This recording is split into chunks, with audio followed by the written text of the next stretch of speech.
नमस्कार, एक बार फिर से आप सभी का बहुत बहुत स्वागत है आपके अपने यूट्यूब चैनल जीके ऑल में। हम लोग पढ़ रहे हैं प्रेसिडेंट ऑफ इंडिया। इस वीडियो में इसका हम लोग पार्ट नंबर 5 देखेंगे और इस पार्ट के अंतर्गत ये जो 4 अनुच्छेद है 355, 356, 365, 360, इसको बहुत ही डिटेल से पढ़ेंगे। यानी कि इसमें राष्ट्रपति शासन और वित्तीय आपात, ये दोनों को बहुत ही डिटेल से पढ़ेंगे। चलिए शुरू करते हैं आज की इस वीडियो की। सबसे पहले देखिए यहाँ पर लिखा हुआ है कि संवैधानिक तंत्र की विफलता, राज्य आपातकाल, संवैधानिक आपातकाल या फिर राष्ट्रपति शासन। मैंने पिछले वीडियो में आप लोगों को पढ़ाया था कि जो राष्ट्रपति शासन है ये अनुच्छेद 356 में है। अनुच्छेद 356 के तहत राष्ट्रपति शासन की घोषणा की जाती है। आप लोगों को याद होगा मैंने ये भी बताया था कि अनुच्छेद 356 में आपातकाल शब्द का प्रयोग संविधान में नहीं किया गया है। आपको याद होगा मैंने क्या बताया था कि अनुच्छेद 356 के लिए संविधान में जो शब्द है, संविधान में जो वाक्य है वो है संवैधानिक तंत्र की विफलता। तो कभी भी आपसे एग्जाम में पूछे कि अनुच्छेद 356 के अनुसार संवैधानिक वाक्य क्या है, तो आप राष्ट्रपति शासन नहीं बताएंगे, आप क्या बताएंगे? संवैधानिक तंत्र की विफलता। तो एक तो हो गया कॉन्स्टिट्यूशनल सेंटेंस। अगर इसका चर्चित नाम देखा जाए कि यह किस नाम से जाना जाता है, तो इसको हम लोग राज्य आपातकाल बोलते हैं, संवैधानिक आपातकाल बोलते हैं या फिर राष्ट्रपति शासन भी बोलते हैं। सबसे अधिक चर्चित नाम की अगर बात की जाए तो राष्ट्रपति शासन है। तो आप इतना बात को समझ गए होंगे। तो सवाल किसी भी तरह से पूछ सकता है। अगर पूछे कि संवैधानिक वाक्य क्या है, तो आप क्या बताएंगे? संवैधानिक तंत्र की विफलता। कभी भी एग्जाम में पूछे कि क्या अनुच्छेद 356 के लिए आपातकाल शब्द का प्रयोग किया गया है, तो आप क्या कहेंगे? बिल्कुल नहीं किया गया है, आपातकाल शब्द का प्रयोग नहीं किया गया है। इसके लिए एक वाक्य दिया गया है, संवैधानिक तंत्र की विफलता। ठीक है। लेकिन एग्जाम में ज़्यादातर जो क्वेश्चन देखने को मिलता है उसमें राष्ट्रपति शासन या फिर राज्य आपातकाल लिखा हुआ रहता है। तो हम लोग राष्ट्रपति शासन को अच्छे से समझते हैं। मैं बार बार राष्ट्रपति शासन बोलूँगा क्योंकि ये चर्चित नाम है। तो सबसे पहले यहाँ पर अनुच्छेद 355 को समझना है कि अनुच्छेद 355 क्या कहता है। अनुच्छेद 355 कहता है कि संघ का यह कर्तव्य होगा कि वह बाहरी आक्रमण और आंतरिक अशांति से प्रत्येक राज्य की रक्षा करे। देखिए संविधान में साफ साफ लिखा हुआ है कि संघ जो होगा, केंद्र जो होगा, वह प्रत्येक राज्य की रक्षा करेगा। ठीक है। कभी कोई आपसे पूछे कि राज्यों की रक्षा की जिम्मेदारी किसके पास है, तो आप क्या बताएंगे? संघ के पास है। अब ये जो रक्षा किया जाएगा ये कितने तरह की बातों से? तो 2 तरह की बातों से। पहला इसमें क्या है? पहला है बाहरी आक्रमण। ठीक है। अगर कोई दूसरा देश किसी राज्य पर आक्रमण कर दे तो ऐसा नहीं है कि वह राज्य लड़ेगा अकेले, इसके लिए पूरा संघ मिलकर लड़ेगा। संघ सरकार की जिम्मेदारी बनती है कि उस राज्य की रक्षा करे। इसके अलावा अगर किसी राज्य में आंतरिक अशांति उत्पन्न हो जाए, जैसे कि अभी मणिपुर में आप देख रहे हैं कि 2 समुदायों के बीच आंतरिक अशांति चल रही है, और इस आंतरिक अशांति से निपटने के लिए वर्तमान समय में वहाँ पर राष्ट्रपति शासन लगा हुआ है। तो आंतरिक अशांति हो या बाहरी आक्रमण, इन दोनों परिस्थितियों में किसी भी राज्य की रक्षा करने की जिम्मेदारी किसके पास है? तो ये संघ सरकार के पास है, केंद्र सरकार के पास है। ये कौन सा अनुच्छेद इस बात की पुष्टि करता है? आप बताएंगे अनुच्छेद 355 साफ साफ कहता है कि संघ सरकार का यह उत्तरदायित्व है कि राज्य की रक्षा करे 2 परिस्थितियों में, पहली बाहरी आक्रमण और दूसरी आंतरिक अशांति। तो ये अनुच्छेद 355 की हमने बात किया। अब अनुच्छेद 356 की बात करते हैं।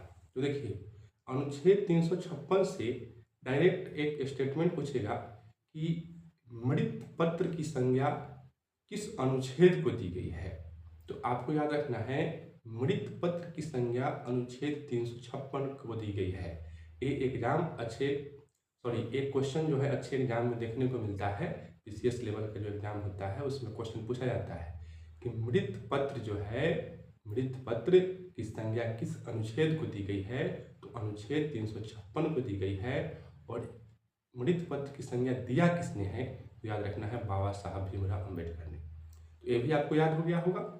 अब है स्रोत कि अनुच्छेद 356 में जो राष्ट्रपति शासन है इसका स्रोत क्या है। तो याद कीजिए, पिछले वीडियो में मैंने आपको क्या बताया था कि भारत में जो आपातकाल है वह जर्मनी के वीमर संविधान से प्रेरित है। और एक और बात बताया था कि भारत शासन अधिनियम 1935 पर आधारित है। तो जो भारत शासन अधिनियम 1935 है इसमें एक धारा थी 93। तो इसी धारा का नाम आपसे पूछेगा कि राष्ट्रपति शासन भारत शासन अधिनियम 1935 के किस धारा पर आधारित है। आप बताएंगे कि धारा 93 पर आधारित है, 93 पर आधारित है। तो हमें लगता है कि इतना में आपको कोई दिक्कत नहीं होगा। तो अब हम लोग समझ लेते हैं कि इसकी उद्घोषणा किस प्रकार से की जाती है, इसकी उद्घोषणा कौन करता है। तो पहला सवाल तो यही बनता है कि राष्ट्रपति शासन की उद्घोषणा कौन करता है, अनाउंसमेंट कौन करता है। तो आपको याद रखना है कि राष्ट्रपति करते हैं। कौन करते हैं, राष्ट्रपति। लेकिन क्या अपनी मनमर्जी से करते हैं, तो नहीं, राष्ट्रपति अपना मन से कुछ भी नहीं करते हैं। अपना ये मंत्रिमंडल की सिफारिश से इसकी घोषणा करते हैं। तो अनुच्छेद 356 के तहत मंत्रिमंडल की सिफारिश पर करते हैं। आपको याद रखना है, ठीक है, याद हो गया। कभी भी एग्जाम में सवाल आए कि राष्ट्रपति शासन की घोषणा कौन करेगा, आप बताएंगे राष्ट्रपति। किसकी सिफारिश पर, तो मंत्रिमंडल की सिफारिश पर। यहाँ ध्यान रखना है कि ये जो सिफारिश है यह लिखित होना आवश्यक नहीं है। राष्ट्रीय आपात में मैंने आपको बताया था कि मंत्रिमंडल की लिखित सिफारिश पर, यहाँ ऐसा कोई कंडीशन नहीं है। अगर मौखिक भी बोल दिया जाए तो भी राष्ट्रपति शासन लगाया जा सकता है, लिखित का कोई यहाँ पर कंडीशन नहीं है। तो ये आपको याद हो गया होगा। देखिए, राष्ट्रपति शासन को जब भी पढ़िए तो राष्ट्रीय आपात से तुलना करके, ठीक है।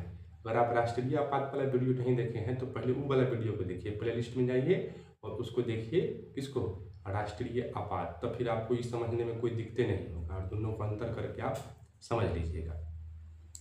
अब है तो उद्घोषणा की बात हो गई। अब है कि उद्घोषणा का आधार क्या है। तो ध्यान रखिएगा, उद्घोषणा के अधिकार के लिए भारत के संविधान में 2 अनुच्छेद का चर्चा किया गया है। एक है 356, कौन, 356, और दूसरा है 365। एग्जाम में यह सवाल भी आता है कि राष्ट्रपति शासन का आधार किस अनुच्छेद में वर्णित है। अनुच्छेद 356 और अनुच्छेद 365। 56 को पलट दीजिए, क्या हो जाएगा, 65 हो जाएगा। तो आपको याद हो गया, अनुच्छेद 356 में भी राष्ट्रपति शासन के उद्घोषणा के आधार की बात की गई है और 365 में भी की गई है। तो ये दोनों अनुच्छेद आपको याद रखने हैं। याद रखिएगा, घोषणा जो है वो 356 के तहत होती है, लेकिन घोषणा का आधार जो है वो 2 अनुच्छेद में है, 356 में और 365 में। क्लियर है। अब इसको अंतर कर लेते हैं कि 356 क्या कहता है। तो 356 कहता है कि राज्यपाल के प्रतिवेदन के आधार पर या अन्य स्रोतों से प्राप्त जानकारी के आधार पर राष्ट्रपति शासन की घोषणा राष्ट्रपति कर सकते हैं। आपको बताना चाहिए कि राज्यपाल जो होते हैं प्रत्येक 15 दिनों में, कितने दिनों में, 15 दिनों में राष्ट्रपति को ये बात बताते हैं कि राज्य की स्थिति क्या है ना। राज्यपाल की यह ड्यूटी है कि वो हर एक 15 दिन पर राष्ट्रपति को बताए। हर एक राज्य के राज्यपाल हर एक 15 दिन पर अपने राज्य की स्थिति से अवगत कराते हैं, किनको, राष्ट्रपति को। तो अगर राज्यपाल ये कह दे कि देखिए हमारे राज्य में जो है वो स्थिति ठीक नहीं है, संवैधानिक तंत्र विफल हो गया है, आप राष्ट्रपति शासन लगाइए, तो राष्ट्रपति इसकी घोषणा कर देंगे। समझ गए। तो पहला क्या हो गया, राज्यपाल का प्रतिवेदन। अनुच्छेद 356 ही इस बात को कहता है, साथ ही साथ 356 यह भी कहता है कि अन्य स्रोतों से प्राप्त जानकारी। मान लीजिए कि राज्यपाल नहीं कह रहे हैं, है ना, लेकिन राष्ट्रपति को ऐसा लग रहा है कि उस राज्य की स्थिति बहुत खराब है ना, उनको न्यूज से जानकारी मिल रही है या कोई और लोग उनको बताएं, और राष्ट्रपति को ऐसा लग जाए कि उस राज्य में राष्ट्रपति शासन लगना चाहिए, तो भी वो राष्ट्रपति शासन की घोषणा कर सकते हैं। तो 356 में 2 बात आपको याद रखना है, पहला राज्यपाल का प्रतिवेदन और दूसरा अन्य स्रोतों से प्राप्त जानकारी। ये क्लियर हो गया। अब 365 की बात करते हैं। तो तो 365 कहता है कि यदि राज्य केंद्र के निर्देशों को पालन करने में विफल हो। देखिए, केंद्र सरकार जो है वो राज्य सरकार को कुछ मामलों में निर्देश देती है कि आपको इस तरह से राज्य को चलाना चाहिए। ठीक है, जैसे कि आप नई शिक्षा नीति की बात कर सकते हैं। तो नई शिक्षा नीति जो है केंद्र सरकार लगाया है ना, लेकिन ये लागू कहाँ होगा? हर एक राज्य में लागू होगा। तो अगर इसी तरह का बहुत सारा कानून है जो केंद्र सरकार बनाती है और राज्य सरकार उसको लागू करने में विफल हो जाती है, तो अनुच्छेद 365 के तहत राष्ट्रपति शासन की घोषणा की जाती है। समझ गए? तो अगर केंद्र के निर्देश को राज्य नहीं मान पाए, ठीक है, तो इस स्थिति में भी अनुच्छेद 365 के तहत क्या लगता है? राष्ट्रपति शासन। आगे बढ़ते हैं। आगे है राष्ट्रपति शासन का अनुमोदन। कि राष्ट्रपति शासन का अनुमोदन कैसे होता है, ये संसद में पारित कैसे होता है। तो इसमें 2-3 बातें हैं। पहला कि संसद के दोनों सदन, यही क्वेश्चन आपसे पूछेगा कि राष्ट्रपति शासन का जो अनुमोदन होता है वो कहाँ होता है। तो संसद के दोनों सदन में, मतलब लोकसभा में भी और राज्यसभा में भी। समझ गए? और इसका जो घोषणा है, इसका जो अनुमोदन होता है वो साधारण बहुमत से होता है। ध्यान रखिएगा, यहाँ पर विशेष बहुमत आवश्यक नहीं है। राष्ट्रीय आपात मैंने आपको क्या बताया था कि संसद के दोनों सदनों के विशेष बहुमत द्वारा, यहाँ है साधारण बहुमत द्वारा। सिर्फ सिंपल मेजोरिटी चाहिए, यहाँ पर स्पेशल मेजोरिटी आवश्यक नहीं है। तो आपको याद रखना है राष्ट्रपति शासन के लिए कैसा बहुमत? साधारण बहुमत। और एक और बात कि उद्घोषणा के 2 महीने के अंदर पारित कर दे, है ना। राष्ट्रीय आपात में सिर्फ 1 महीना मिला था, यहाँ राष्ट्रपति शासन है तो यहाँ 2 महीना है।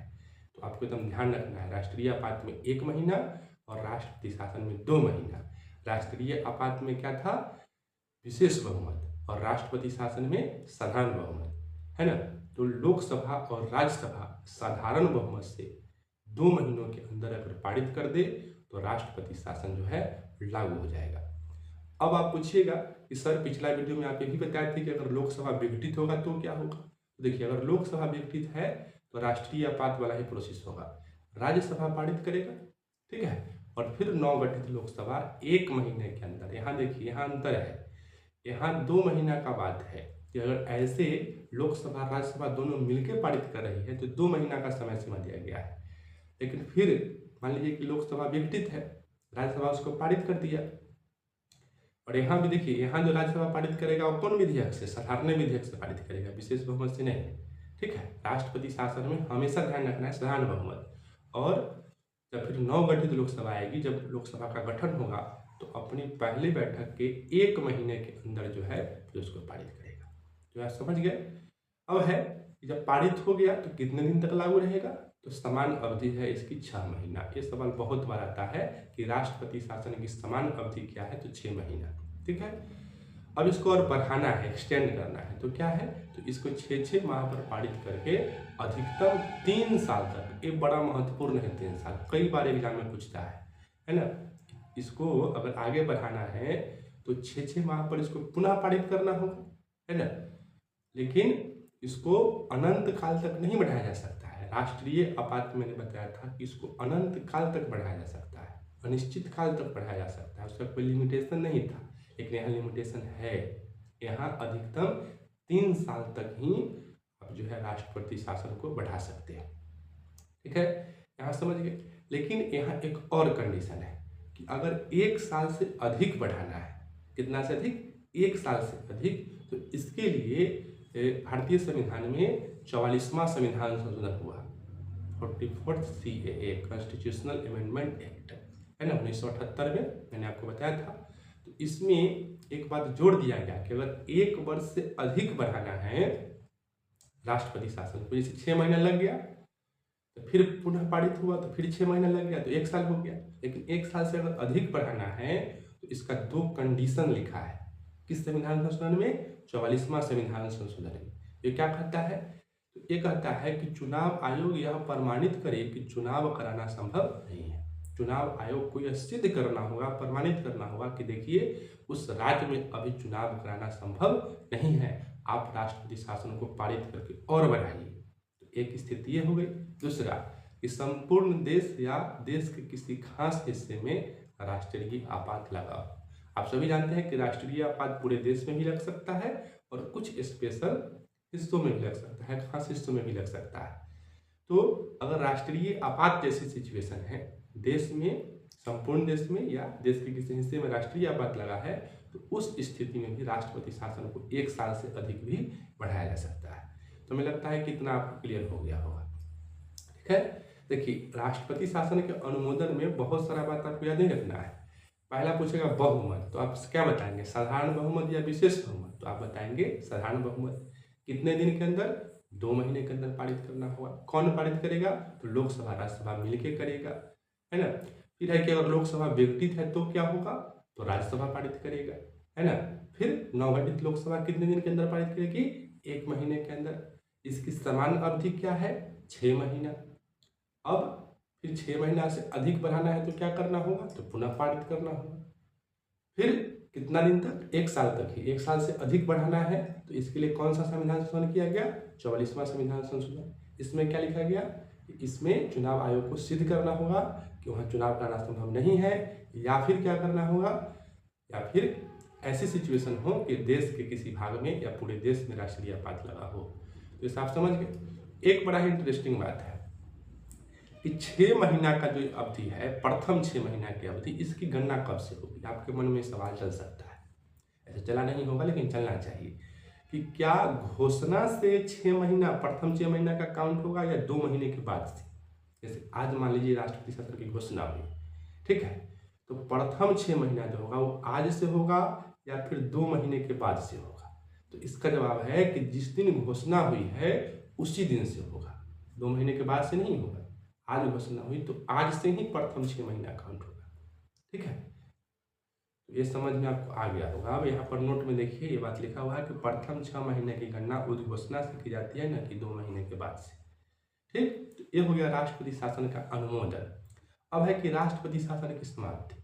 अगर राष्ट्रपति शासन को समाप्त करना है तो क्या प्रोसीजर है? तो इसका प्रोसीजर बड़ा सिंपल है। राष्ट्रपति पुनः घोषणा, पुनः मतलब दोबारा घोषणा करेंगे। एक बार लगाने की घोषणा की थे, एक बार समाप्ति की घोषणा, तो दोबारा जो घोषणा होता है उसके लिए शब्द आता है पुनः घोषणा। पुनः घोषणा समझ गए? राष्ट्रपति पुनः घोषणा करेंगे और राष्ट्रपति शासन खत्म, उसका द एंड हो जाएगा। तो इस तरह से राष्ट्रपति शासन की समाप्ति होगी। तो हमें लगता है कि आप समझ गए। अब एक और बात है न्यायिक समीक्षा वाला, इसका न्यायिक समीक्षा हो सकता है कि नहीं, ये बड़ा महत्वपूर्ण है। तो देखिए न्यायिक समीक्षा होगा, लेकिन सवाल ये है कि इसके न्यायिक समीक्षा सुप्रीम कोर्ट करेगा या हाई कोर्ट करेगा।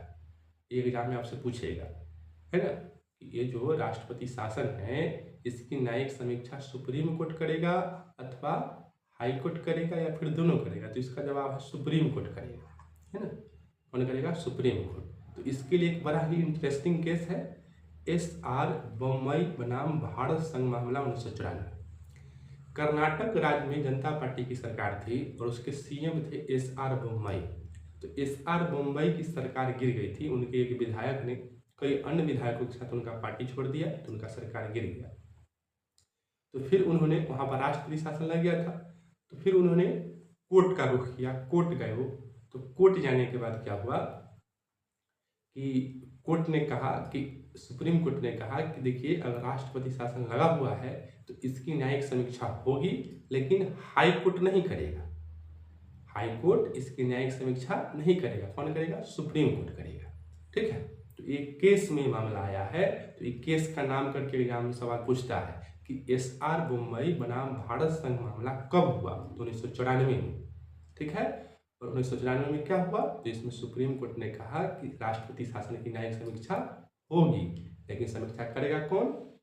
हाई कोर्ट या सुप्रीम कोर्ट? तो जवाब है सुप्रीम कोर्ट। तो हमें लगता है कि न्यायिक समीक्षा सिंपल था, आप समझ गए होंगे। अब आगे बढ़ते हैं। अब देखते हैं राष्ट्रपति शासन के प्रभाव, है ना। इससे ज़्यादा सवाल नहीं आता है, लेकिन एक बार आप सुन लीजिए, है ना। कहता है कि राज्य की शक्तियाँ एवं कार्य राष्ट्रपति अपने हाथों में ले लेता है। तो सिंपल सी बात है कि राष्ट्रपति शासन लगा है तो राज्य की जो भी शक्तियाँ होगी, है ना, जो भी कार्य होगा राज्य में करने वाला, वो सब किसके हाथ में आ जाएगा? राष्ट्रपति के हाथ में। आगे है कि राज्य का शासन कौन करता है। ठीक है, तो ये बड़ा महत्वपूर्ण है। पूछेगा आपसे कि राष्ट्रपति शासन के दौरान राज्य का शासन कौन करता है।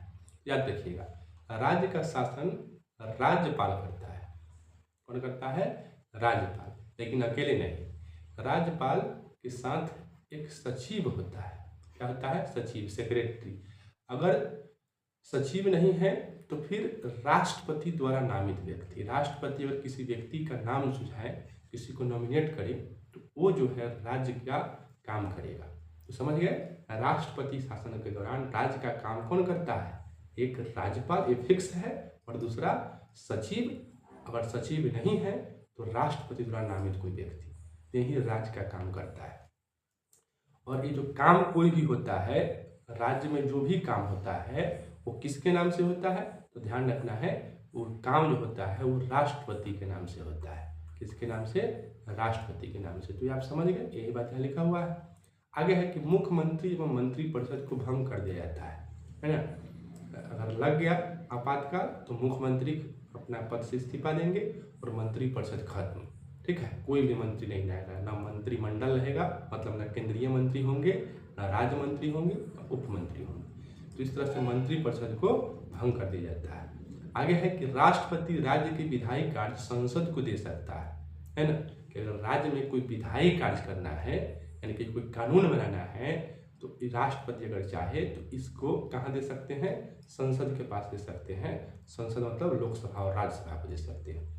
आगे है, यदि राष्ट्रपति चाहे तो विधानसभा को भी विघटित कर सकता है। ठीक है, राष्ट्रपति को मानो कि हम विधानसभा को भी खत्म कर देते हैं, विघटित कर देते हैं, तो विघटित कर सकते हैं। एक बड़ा इंटरेस्टिंग है कि राष्ट्रपति शासन से न्यायपालिका अप्रभावित रहती है। ये ध्यान रखना है, अगर राष्ट्रपति शासन लगा है तो उस राज्य का जो हाई कोर्ट होगा और जो निचले स्तर का कोर्ट होगा उस पर कोई प्रभाव नहीं पड़ेगा, न्यायपालिका पर कोई प्रभाव नहीं पड़ेगा, वो पूर्वानुसार काम करती रहेगी। अब आगे है कि राष्ट्रपति द्वारा बनी विधियां तब तक प्रभावित रहती है जब तक विधानमंडल उसे संशोधित या निरस्त न कर दे। ठीक है, ये समझिए कि मान लीजिए कि कोई विधि बन गई, राष्ट्रपति शासन के दौरान कोई नियम कानून बन गया और राष्ट्रपति शासन समाप्त हो गया, तो क्या कानून भी समाप्त हो जाएगा? नहीं, कानून समाप्त नहीं होगा। अगर कानून को बाद में उसको विधानमंडल समाप्त करे या संशोधित करे तब उसमें कोई चेंजिंग आएगा, वैसे समाप्त करने का कोई प्रोविजन नहीं है। हमें लगता है कि आप लोग समझ पा रहे होंगे जो मैं समझा रहा हूँ, है ना। ये सब अच्छे लेवल के एग्जाम के लिए है। छोटे लेवल का एग्जाम और बड़े लेवल का एग्जाम कोई भी आप तैयारी करते हैं तो आपको डीपली पढ़ना होगा। और वैसे भी कंपटीशन बहुत हार्ड हो गया है। अब जो है सिर्फ पहले जो है 2-3 अनुच्छेद आदमी याद कर लेता था और उसी से काम चल जाता था, वैसा बात नहीं है। आगे है कि पहली बार राष्ट्रपति शासन कब लगा है, बड़ा महत्वपूर्ण है। तो याद रखना है, पहली बार राष्ट्रपति शासन 1951 में लगा था। कहाँ? पंजाब में। और उस समय पंजाब का नाम क्या था? पेप्सू। तो इसको ध्यान रखना है, पहली बार राष्ट्रपति शासन कहाँ लगा? पंजाब में। कब? तो 1951 में। आगे है कि सर्वाधिक लंबी अवधि तक राष्ट्रपति शासन कहाँ लगा? तो ये भी पंजाब में लगा है। कब से कब तक? तो 1987 से 1993 तक। अब यहाँ आपके मन में एक सवाल चला, नहीं चला तो चलाइए। मैंने आपको अभी थोड़ी देर पहले पढ़ाया है कि राष्ट्रपति शासन अधिकतम 3 वर्ष तक ही लग सकते हैं। कितने वर्ष तक? 3 वर्ष तक। और यहाँ जो है मैं बता रहा हूँ कि लंबी अवधि तक लगा है 1987 से 93। तो ये तो 6 साल हो जाएगा। तो 6 साल कैसे होगा? तो देखिए, अगर 3 साल से अधिक राष्ट्रपति शासन को लगाना है तो वहाँ संविधान संशोधन करके उसको लगाया जा सकता है। ठीक है, वैसे जो है संविधान में लिखा हुआ है 3 साल ही। 3 साल से अधिक लगाना है तो क्या करना होगा? संविधान संशोधन। तो संविधान संशोधन करके पंजाब में 1987 से 1993 तक लगातार राष्ट्रपति शासन लगाया गया। आगे है कि मणिपुर में अब तक सर्वाधिक 10 बार राष्ट्रपति शासन लागू हुआ। ठीक है, पूछा है कि सबसे ज्यादा बार किस राज्य में लागू हुआ है? तो मणिपुर में। कितनी बार? तो 10 बार। तो ये सब 2-3 फैक्चुअल क्वेश्चन थे। पहली बार पंजाब में, सर्वाधिक लंबे समय तक पंजाब में ही, और सर्वाधिक बार, है ना। ये दोनों में अंतर समझिए। सबसे लंबी अवधि मतलब ज़्यादा टाइम के लिए, और ये सर्वाधिक बार, है ना, मतलब 10 बार लगा फिर खत्म, लगा फिर खत्म, इस तरह से 10 बार। तो ये हो गया राष्ट्रपति शासन की बात। अब हम लोग बात करते हैं वित्तीय आपातकाल की। इसमें एक ही अनुच्छेद है, अनुच्छेद 360। तो ये बड़ा आसान है, इसको तुरंत हम लोग खत्म कर लेंगे 2-4 मिनट में। पहला है घोषणा। किसकी घोषणा कौन करते हैं? तो वही राष्ट्रपति करते हैं। किसकी सिफारिश पर? तो मंत्रिमंडल की सिफारिश पर। यहाँ भी लिखित सिफारिश आवश्यक नहीं है। ठीक है, अब इसको तेजी में पढ़ते हैं, आपको अब समझ में अच्छे से आता होगा। आगे है कि घोषणा का आधार क्या होगा, तो इसका दो आधार है। देश की साख यानी कि क्रेडिट या वित्तीय अस्थायित्व पर खतरा हो जाए, है ना। देश का साख जो होता है, जिसको इंग्लिश में क्रेडिट कहते हैं, इसको समझिए क्रेडिट क्या होता है। जैसे हमारे देश में जो साख होता है, उसी साख के तहत हम किसी दूसरे देश की वस्तुओं को खरीद सकते हैं। ठीक है, तो अगर उस पर खतरा आ जाए तो वित्तीय आपातकाल लगाया जा सकता है। इसका एग्जाम्पल मैं समझाता हूँ। 1991 में, है ना, 1991 ईस्वी में ऐसा सिचुएशन बन गया था इंडिया में कि वित्तीय आपातकाल लगाया जाए।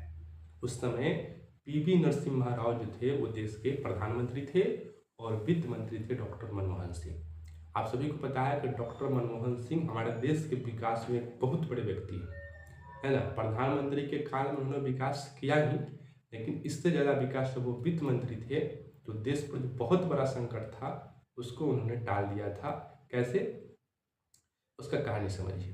तो उस समय ऐसा सिचुएशन था कि मात्र 15 दिनों के लिए भारत के पास वो जो अभी मैंने बताया साख क्रेडिट बचा हुआ था, है ना। मतलब विदेश से कोई सामान लेना है तो इसके लिए मात्र 15 दिन का पैसा बचा हुआ था। बहुत देश की स्थिति खराब हो गई थी।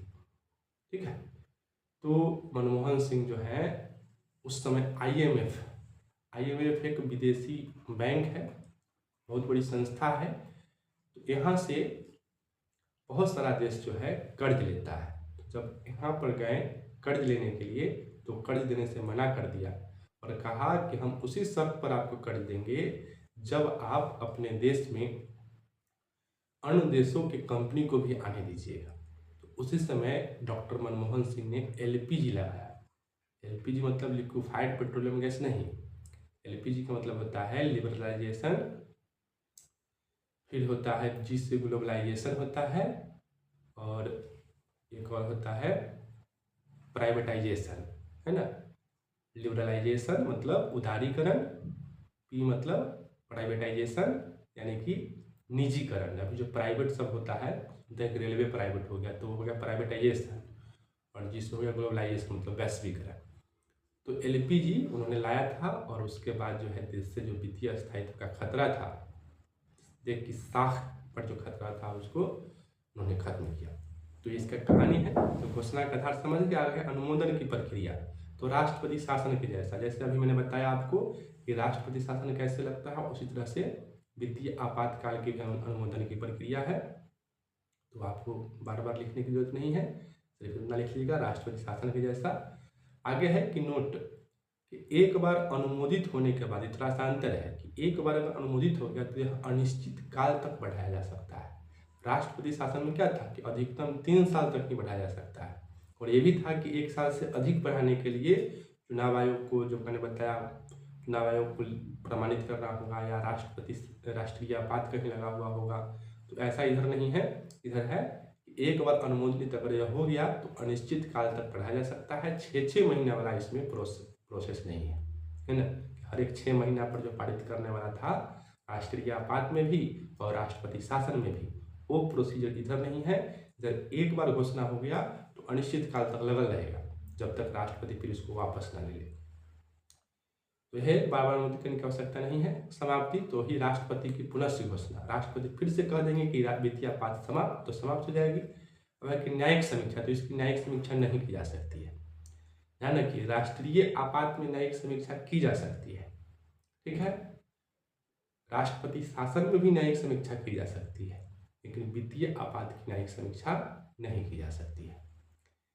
अब है प्रभाव, इसका प्रभाव क्या पड़ता है। अब थोड़ा सा बात और है, इसको देख लीजिए। तो इसका प्रभाव में देखिए लिखा हुआ है कि संघ की कार्यपालिका का विस्तार हो जाता है और वह वित्तीय कार्य हेतु निर्देशित कर सकती है ना। एक कोई भी आपात लगता है तो संघ की कार्यपालिका का विस्तार हो जाता है, वह राज्य को निर्देश देने लगती है। आगे कि राज्य के धन एवं वित्त विधेयक राष्ट्रपति के लिए आरक्षित किए जा सकते हैं। देखिए, राज्यों के धन और वित्त विधेयक जो होते हैं वो राष्ट्रपति के लिए आरक्षित किए जा सकते हैं। तो राज्य का जो धन विधेयक है वो सब की जिम्मेवारी किसको दी जा सकती है, राष्ट्रपति को। धन विधेयक और वित्त विधेयक आगे पढ़ाएंगे हम आपको कि क्या होता है। तो वो सब राज्य अपने हिसाब से देखता है, लेकिन अगर वित्तीय आपात लग जाएगा तो ये सब किसको मिल सकता है, राष्ट्रपति को ये सब मिल सकता है। आगे है कि संघ एवं राज्य के कर्मचारियों के वेतन एवं भत्ते इंक्लूडिंग जज of supreme court and high court, ठीक है, कम किए जा सकते हैं। अगर वित्तीय आपात लग जाएगा तो कर्मचारियों के वेतन भत्ता जो है उसमें कमी की जा सकती है, और सुप्रीम कोर्ट के जज और हाई कोर्ट के जज भी इससे नहीं बचेंगे, किसी को मतलब कम किया जा सकता है ना। अब यहाँ ध्यान रखना है कि अब तक कभी भी वित्तीय आपात नहीं लगा है। बहुत अच्छी बात है कि हमारे देश में आज तक कभी भी वित्तीय आपात नहीं लगा है। राष्ट्रीय आपात 3 बार लगा है, आपको याद रखना है। वित्तीय आपात कभी नहीं लगा है, और राष्ट्रपति शासन तो बहुत बार लगा है, उसको याद करने की जरूरत नहीं है। जैसे अभी मणिपुर में लगा हुआ है, फिर किसी और राज्य में लग सकता है, तो लगभग मतलब 130-35 बार के करीब अभी लग चुका है, और फिर बढ़ते जाएगा, तो उसको याद करने की जरूरत नहीं है, ठीक है। अब एक और बात कि राष्ट्रपति तथा राज्यपाल के वेतन में कभी भी कटौती नहीं हो सकती है, ठीक है। और वित्तीय आपात भी है तो भी राष्ट्रपति और राज्यपाल का जो वेतन होगा उसमें कटौती नहीं की जाएगी।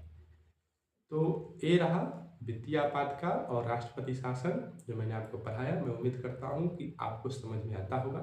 किसी तरह का कोई कन्फ्यूजन रह गया हो तो कमेंट बॉक्स में बताइएगा, मैं इसको कमेंट बॉक्स में ही जवाब देने की कोशिश करूँगा, और ज़्यादा अगर डिटेल से बताना हो तो फिर उसके लिए वीडियो बनाऊँगा। तो आप लोग कमेंट बॉक्स में जो भी कन्फ्यूजन रहता है उसको जरूर पूछिए, है ना। आज की वीडियो में इतना ही, मिलते हैं फिर नेक्स्ट वीडियो के साथ। उसमें हम लोग राष्ट्रपति की कुछ और शक्तियों के विषय में देखेंगे। एक वीडियो और आएगा जिसमें राष्ट्रपति की शक्तियाँ समाप्त हो जाएगी और राष्ट्रपति टॉपिक भी समाप्त हो जाएगा। फिर हम लोग उपराष्ट्रपति और अन्य सारी बातों को देखेंगे। तो मिलते हैं फिर नेक्स्ट वीडियो में, तब तक के लिए धन्यवाद। जय हिंद, जय भारत।